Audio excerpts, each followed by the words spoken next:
Nous partons à la découverte de villages, hameaux, chemins, hors des sentiers battus, mais d'une extrême beauté et authenticité pour une nouvelle façon de voyager.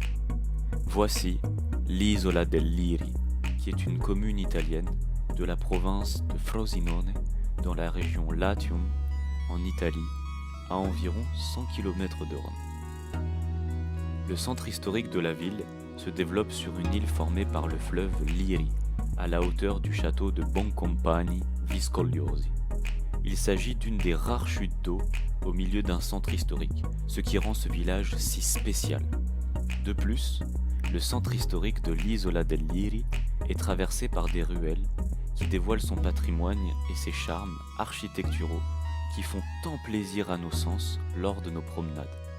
Dans ce petit village, nous découvrons de nombreux monuments historiques, des églises et diverses œuvres d'art d'un passé singulier dont nous pouvons que nous intéresser.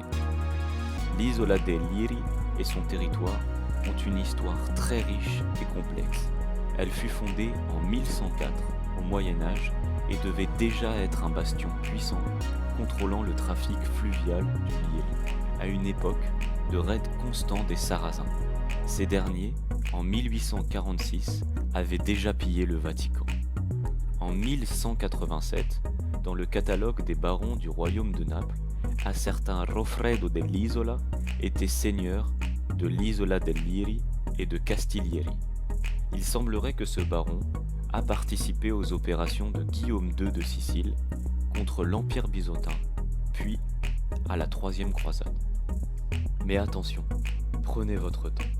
Entrez dans l'ère du turismo lento, c'est-à-dire le tourisme lent en français. Découvrez ces paysages enchanteurs et uniques, tout en vous imprégnant de la nature qui vous entoure.